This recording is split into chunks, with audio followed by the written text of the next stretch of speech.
Hello! Good afternoon, class! Good afternoon! Sige, pwede na kayong umupo. Happy New Year nga pala sa inyo, class! Grabe na miss ko kayo at sobrang saya ko na makasama kayo ulit ngayon. Kumusta ba kayo? Kumusta ba yung mga bakasyon nyo? Oh, sino ba dito ang may mga inuwi ang probinsya? Oh, kumusta yung mga Christmas nyo, yung New Year nyo? Grabe, saan ba kayong mga nagbakasyon? Aba, siguro ang iba sa inyo dito marami na pamaskuhan, ano? Right, so ngayon naman back on track na tayo, class. Pero bago tayo dumako, class, na sa pag-uusapan natin ngayong hapon, at syempre, papakilala ulit si teacher. Ako si Teacher Novi Montoya and I will be your teacher in SVEC, which stands for Elementary and High School Values Education Class. Elementary and High School Values Education Class. Malinaw lang, class. We are not a religion class. Okay? We are in partnership with DepEd. Sa kikipagtulungan sa DepEd, narito kami para tulungan kayo lumago sa inyong character development. Hindi lang tayo basta natututo dito, kundi nalalaman din natin ang mga pamamaraan kung paano mamuhay ng tama. At yon ay batay sa salita ng Diyos, ang Biblia. At sa pamamagitan ng aklat na ito, matututo tayo. Naintindihan ba? Pero bago tayo dumako, class, na sa pag-uusapan natin ngayong hapon, magkakaroon muna tayo ng konting review sa pinag-usapan natin last December o last year, no, 2025. Kung maaalala ninyo, meron tayong pinag-usapan at mga pinag-aralan. Sino pa kaya ang nakaalala dito? Sige nga, pakitaas nga ang kamay ng mga nakaalala pa sa mga pinag-usapan natin. Diba? Patungkol saan ba yung pinag-aralan natin? Oh, yes, very good. About the birth of Jesus. Tama. At nalaman natin, di ba, kung bakit ba tayo nagse-celebrate ng Christmas. At hindi naman talaga exactly December 25, pinanganak si Jesus, no? Not because it's Jesus' birthday, hindi birthday ni Jesus, kundi dahil He came to earth to save us from our sins. And that's His birth. Yun ang sineselebrate natin. At kung maalala nga ninyo, may memory verse din tayo noon. O, sinong nakaalala, di ba? Sabi ni teacher, pagbalik natin, di ba? Kailangan memorize na natin yun. O, at may sinisend din si teacher sa GC natin everyday. Nagbabasa ba kayo? Di ba, patungkol yun sa mga naging lesson natin, yung mga sinisend ni teacher. Kaya mahalaga na nag-check din tayo ng GC natin. O, sino nakaalala sa inyo ng memory verse natin? Pakitaas nga ang kamay. Oh, very good. Sige nga, pakirecite nga yung John 3:16. Ang sabi dun, di ba, sa John 3:16, "For God so loved the world that He gave His one and only Son, that whoever believes in Him shall not perish, but have eternal life." Very good. Sa nakaalala. At syempre, class, ngayong hapon naman, meron tayong panibagong pag-uusapan na tiyak na makaka-relate ang lahat dito. At mababasa natin ito sa ating book na hawak ngayon. Ito yung ating magiging guide, Living God's Way. Okay, bago tayo mag-start, syempre mag-classroom rules muna tayo. O pag tinaas ni teacher, ganito, ibig sabihin, wala nang maingay. At ang number 2, unang, maayos. Ayan, stay seated. Kung kailangan pumunta sa CR, magpaalam ng maayos kay teacher. At ang number 3, itaas ang kamay pag gustong sumagot. Yung tumataas lang ang kamay at tahimik ang tatawagin ni teacher. At ang number 4 naman, wala nang makikipagkwentuhan sa katabi. Malinaw ba? So, ngayong hapon, class, hindi na patatagalin ni teacher. Uumpisahan na natin ang ating panibagong pag-uusapan ngayon. At ang topic natin ngayon ay patungkol sa selfishness or generosity. Sige nga, ulitin nyo nga, selfishness or generosity. At maya-maya lang, class, malalaman natin ang malalim na kahulugan ng selfishness. At uumpisahan na ni teacher, no, ang istorya natin ngayon. So, tingnan natin dito, no, ang resulta ng selfishness sa buhay ng isa sa 12 na disciples ni Jesus. Okay? Alam ko siguro yung iba sa inyo kilala na siya, no? Sa mga Bible stories na napapanood natin, siya yung sinasabing nag-betray kay Jesus. So, sino ba nakakilala sa kanya? Alright? Siya ay si Judas Iscariote. No? Siya ang isa sa mga disciples ni Jesus. Ito, class, siya yung naka-checker dito na red. Ito si Judas Iscariote. At ito naman, yung punong saserdote. Class, si Judas, siya yung pinagkakatiwalaan na humawak ng pera ng mga disciples. Kumbaga, siya yung naging treasurer, di ba? Pero alam nyo, hindi siya naging tapat. Tuwing babagitin nga ang pangalan niya sa Biblia, palaging sinasabi na siya ang nagkanulo kay Jesus. Talagang hindi maganda, no? Kahit ngayon siguro pag naririnig nyo, alam nyo na agad kung sino siya. Dahil alam nyo ba, sabi sa Matthew chapter 26 verse 14 to 15, ipinagkanulo niya si Jesus. Isang araw nakipagkita siya dito sa punong saserdote na ito at may inabot siya dito kay Judas. Itong mga punong saserdote na ito ay ilan sa mga tumataliwas talaga sa ating Panginoong Hesukristo. At isang araw, nakipagkita nga si Judas dito sa punong saserdote na ito at kung makikita natin ay may inabot siya dito. Ipinagkanulo niya si Jesus. Sa magkano kayang halaga yun? Sa 30 silver coins lamang. Iyon ang halaga ng isang alipin noong panahon na yun.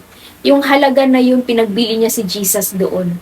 At dahil sa pagiging makasarili ni Judas at sa pagnanais sa pera, handa niyang ibigay si Jesus sa mga kaaway para makuha lamang ang kanyang gusto. Naku, totoo naman palang napakamakasarili niya. Wala siyang pakailam kung ano ang mangyayari kay Jesus. Basta akin na lang yung pera na yan. Isipin niyo si Judas. Pinili siya ni Jesus pangalagaan ang salaping kailangan ng mga disciples sa kanilang mga paglalakbay, di ba? Pupunta sila sa iba't ibang lugar. Pero dahil umiral nga kay Judas ang pagiging makasarili, mas nasilaw siya, talaga inisip niya yung sarili niyang interes, silaw siya sa pera kaysa paggawa ng tama. Minsan, nakikita ba natin ang mga sarili natin kay Judas? Minsan ba makasarili tayo or most of the time? Sige nga, magbigay nga kayo ng mga halimbawa na nagpapakita ng pagiging makasarili. Minsan nakakapag-isip ka ba ng, ako ang panganay, ako ang mas matanda, dapat mas malaki ang hawak kong pera. Diba yung mga ganun? O di kaya, ayoko magpahiram ng gamit ko, baka mawala o baka masira nyo lang ito diba? O di kaya, bumili na lang kayo ng sarili nyong pagkain kasi may food naman ako, hindi ko kayo bibigyan. O di kaya, makikipaglaro lang ako, pero ako ang pipili lang lalaroin natin sa ayaw at sa gusto nyo. Meron din yung maiba sa inyo, di ba? Dating sa mga gamit dito, sa school, sa mga ballpen, ayaw mo magpahiram. Kahit marami ka naman, may extra ka naman, yung iba ayaw mamigay ng papel. Kahit meron ka naman talagang maibibigay. At syempre, kapag nangihiram din naman ng mga gamit, matuto din tayong ibalik. Naintindihan ba? Minsan ayaw din naman mamigay ng food.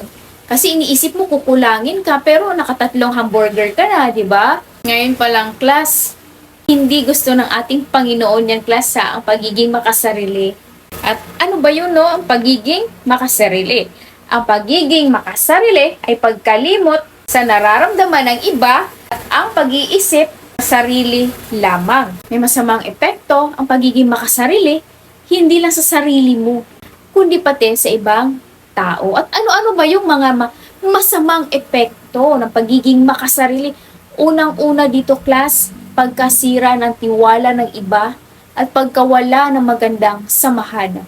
Imagine niyo yung pinagkanulo ni Judas, si Jesus. Nasira na yung tiwala na isang kaibigang nagtiwala sa kanya. Disciples yun ni Jesus, Nahiwalay din siya sa mga disciples at sa Panginoon. Naranasan niyo rin ba yun, class, na masira ang inyong tiwala dahil sa pagiging makasarili na inyong kaibigan, sa pamilya, sa group projects na ayaw tumulong. Kapag kami mga pinapagawa si teacher, ayaw makipag-cooperate sa mga kagrupo natin minsan, ang makasariling ugali class ay naglalayo sa iyo sa mga kaibigan. Pangalawa, ang pagiging makasarili ay pagkakasala laban sa Diyos. Hindi lang sarili mo ang naluloko mo, kundi pati ang Diyos. Kapag iniisip mo lang ang sarili mo, class, sarili mong gusto, sarili mong interes, nakakalimutan mo ng sumunod sa kalooban ng Diyos. Hindi na yung gusto ng ating Panginoon. At pangatlo, nakakaramdam ka ng guilt, diba? At panghihinayang kagaya ni Judas. Nakaramdam siya ng pagsisisi. Pero, huli na. Nagawa na at nangyari na. Grabe, ang daming hindi magagandang epekto talaga ang pagiging makasarili. Pero sa kabilang banda naman, let's zoom in sa salitang generosity. Ano nga ba talagang ibig sabihin nito? Generosity, it's not just giving. Ito ay kusang loob na may kagalakan at walang alinlangan na pagbibigay. Ang pagiging mapagbigay ay kusang loob at may kagalakan ng pagbabahagi sa iba na kung anong meron ka. Ibig sabihin, hindi lang ito patungkol sa pera, kundi pati sa oras mo, sa effort mo, maging sa wisdom, sa knowledge na binigay ng ating Panginoon sa atin, na maibahagi din natin sa kapwa natin para sa kaluwalhatian ng Diyos. O sige, magbigay nga kayo ng mga halimbawa ng pagiging generous. Nag-share ka ng food. Kahit yung pinakahuling piraso na lang, yes Lord, ibibigay ko to. Diba? Kasi mas nangangailangan siya. Tinutulungan mo ang classmates mo kahit medyo napapagod ka na, pero dahil nga gusto mong tumulong, binibigay mo yung time mo at yung best mo sa classmate mo para matuto siya. Nakikinig ka sa kaibigan na may pinagdadaanan. Diba? Nagbibigay ka ng encouragement. Naglalaan ka ng oras para sa classmate mo na matuto din sa mga nahihirapan sa mga subjects. Diba? Minsan kapag meron tayo at yung classmate naman natin ang nangangailangan, bibigyan natin. At alam nyo ba, class, higit sa lahat, yung pagiging generous din natin sa time natin. Speaking of generous, diba? Yung oras mo para kay Lord. Nagpe-pray ka ba? Baka naman 30 seconds lang yung prayer mo. Lord, thank you Lord. Parang ganun lang, no? Pero dapat maging generous din tayo sa oras natin kay Lord. Naglalaan ka ba ng araw, diba? Para makapag-church every Sunday? Di kaya magbasa ng Bible? Sino ba may mga Bible dito? Diba na pag-aralan natin na dapat para lumago tayo, we have to pray. Kailangan din natin magbasa ng word, yung Bible, at kailangan din natin na church. Kailangan natin ng simbahan na nagtuturo ng salita ng Diyos. Nakapaglaan na ba kayo ng oras doon? Dapat, class, paglaanan natin ng oras yun. Hindi lang ng mga bagay dito sa mundo. Dapat higit sa lahat, paglaanan natin ang ating Panginoon. Alam niyo ba, class? Si Jesus mismo, ang pinaka-ultimate example ng generosity. Sabi sa Biblia, alam niyo ba? Nagturo siya kahit pagod na siya, di ba? Nakatulog nga siya sa bangka, di ba? Nagpakain pa siya ng libo-libo kahit siya mismo ay gutom. Pinagaling niya ang lahat ng may sakit at hindi niya pinagdamot ang kanyang oras, ang kanyang lakas, at maging ang kanyang buong buhay sa paglilingkod. Kaya malinaw, class, ang mensahe ng Diyos sa atin. Gusto niya na tularan natin siya sa ating pamumuhay, mamuhay ng tama. Para mas madali natin maunawaan, class, meron tayong dalawang points dito. Ang first point natin, class, selfishness is an issue of the heart. Pakiulit nga, selfishness is an issue of the heart. So, ibig sabihin, class, yung pagiging selfish pala ay hindi pala ito personality trait natin. Hindi. O simpleng, naku, ugali ko na kasi, ganito na kasi talaga ako Naku, class, hindi. Ito ay problema na talaga, no, nasa puso natin. Isang kondisyon ito na kailangan na isurrender natin sa Diyos. Kung bakit hanggang ngayon feeling mo parang gusto mo ikaw lagi masunod. Ibig sabihin, class, hindi mo pa talaga totally na isurrender sa Diyos ang ating mga puso, ang ating mga desire. Hindi mo pa talaga na isusuko ang buong puso mo sa Diyos. Kaya, class, dapat hingiin natin ito, no? Kay Lord sa prayer na, Lord, tulungan mo ako, Lord, na maisuko ang dapat maisuko at bigyan mo ako, Lord, ng puso, ng pagiging mapagbigay. Gawin mo, Lord, ng generous, Lord. Gusto kong makatulong sa iba, Lord. Hindi lang para sa sarili ko, kundi para sa kapwa ko. Dahil doon, pinapakita natin na tayo ay namumuhay ng tama sa paningin ng ating Panginoon. Dahil, class, kapag pinili mo unahin ang sarili mo, isa sa Diyos at sa kapwa mo, nako, napipigilan din, class, ang pagdaloy ng blessings sa buhay mo at sa iba. Lagi natin tatandaan na lahat ng meron tayo ay nagmula sa Diyos. Wala tayong matatawag na atin sa mundong ito sapagkat lahat ay galing sa Diyos.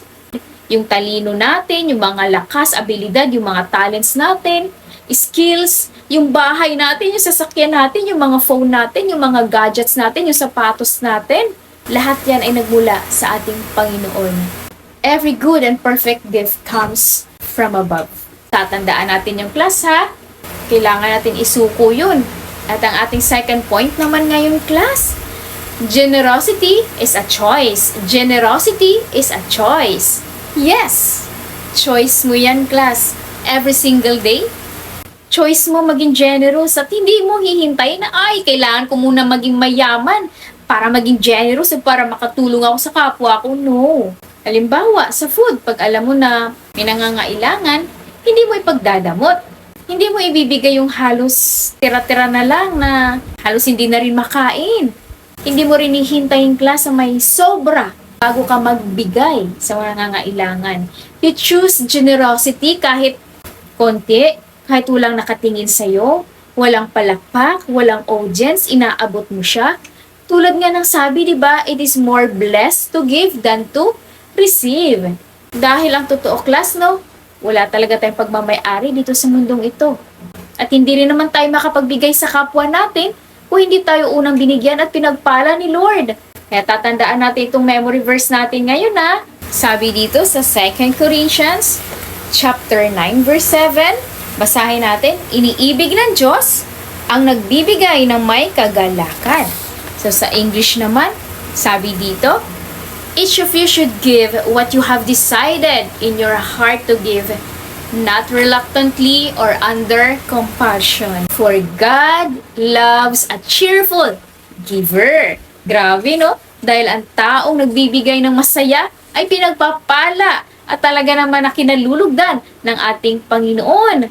Generosity is not about what you have. It's about who owns your heart. Sino ba nagmamay-ari ng buhay natin at ng puso natin? Dapat kung si Lord ang nasa trono ng ating buhay, siya dapat ang masusunod.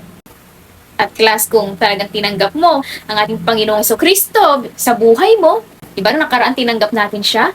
Kailangan maging katulad din natin siya sa pag-iisip natin, sa salita, at sa gawa. Makita si Kristo, no? Christ-like character. Makita si Kristo sa pamumuhay natin. Sige nga, tingnan mo nga ang katabi mo kung nakikita ba si Lord sa buhay niya. Oh, thank you, Lord. Alam niyo ba, sinasabi rin sa Biblia, maging mabuti kayo sa iba at ituring silang mahalaga kaysa sa ating sarili.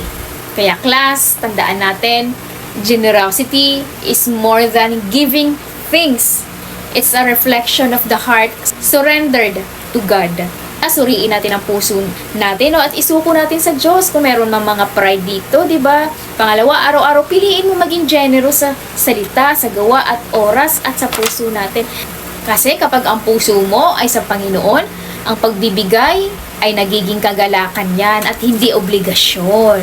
Sa ganitong paraan tayo ay nagiging tunay na kalarawan ng ating Panginoong Hesukristo at larawan din ang pagmamahal at kabutihan ni Kristo sa atin. Alam nyo, class, kung si Judas ay naging makasarili, nako, si Jesus naman ang ating pinaka-ultimate na modelo ng tunay na generosity at selflessness. Dahil hindi lang pinakita ni Jesus sa salita, kundi sa gawa. At pinatunayan niya ito sa krus nung ialay niya ang kanyang sarili para sa kabayaran ng ating mga kasalanan. Si Jesus ang pinaka-perfect example ng pagiging generous. Kumilos siya, nakita sa kanyang buhay ang perpekto, pamumuhay, kanyang salita, sa kanyang pag-iisip, sa kanyang pamamaraan. Siya ang perpektong halimbawa ng buong pusong pagbibigay. Ibinigay niya ang kanyang sarili sa krus to save us from our sins. Ang tunay na generosity ay nagmumula sa pusong surrendered kay Kristo. Pag surrendered ang puso natin kay Lord, automatic na yan na dumadaloy ang blessings. Hindi para sa sarili natin, kundi para sa pakapakinabangan ng iba sa kapwa natin at para sa kingdom ating Panginoon at upang mabigyan kaluwalhatian ang pangalan ng ating Panginoong Jesucristo. Okay, class? May natutuhan ba sa pinag-usapan natin ngayon? Sige, punta nga dito sa gitna. Sino ba ang may natutuhan dito? Pwede bang pakibahagi ito sa klase natin? Alright, class. Bago tayo maghiwa-hiwalay, kung ikaw naman to na hindi mo pa naisuko ang puso mo, ang buhay mo sa ating Panginoong Jesucristo na hanggang ngayon, ay Lord, hindi ko kayang magbigay sa kapwa ko. Hindi ko kaya maglaan ng oras sa iyo. Hirapan ka pang ibigay at tikom ang iyong kamay. Klasabayan niyo ako sa panalangin. Hingiin natin ang kapatawaran ng ating Panginoong Jesucristo at anyayahan natin siyang tulungan tayo na baguhin ang ating puso para maging kagaya niya at para makita din sa buhay natin si Kristo. Ayaw ni Lord na tayo ay madamot. Ang gusto niya sa kanyang mga anak ay patuloy na bukas ang palad sa pagbibigay. Kaya class, kung ikaw to, na hindi mo pa naisuko ang puso mo, ang buhay mo sa ating Panginoong Jesucristo, sabayan niyo ako sa panalangin natin, tatanggapin natin siya, ibuka ang bibig, huwag niyong papansinin ang mga katabi niyo, ang mahalaga, ikaw at si Jesus lang. Buka ang bibig ha, sasabayan niyo si teacher. Panginoong Jesus, kailangan kita sa buhay ko. Panginoon, patawarin niyo po ako. Kung ako man ay naging selfish, inaamin ko po lahat ng aking mga kasalanan at pagkukulang. Binubuksan ko ang aking puso at tinatanggap kita sa aking buhay bilang Panginoon at tagapagligtas. Sulat mo, Lord, ang aking buong pangalan sa aklat ng buhay sa langit. Salamat, Lord, sa kapatawaran ng aking mga kasalanan at sa buhay na walang hanggan. Sa pangalan ni Jesus, Amen. Thank you, Lord. Ayan, tingin na kayo kay teacher. Sumabay ba kayo kanina sa prayer natin? Congratulations dahil meron ka ng buhay na walang hanggan at tutulungan at tayo ni Jesus na baguhin ang ating puso. Kaya class, bago tayo maghiwa-hiwalay ngayon, ipagpipray muna kayo ni teacher ha. Class, kung nga pala muli si Teacher Novi ang nagpapaalala, huwag kalimutang umiti sa Diyos ang papuri!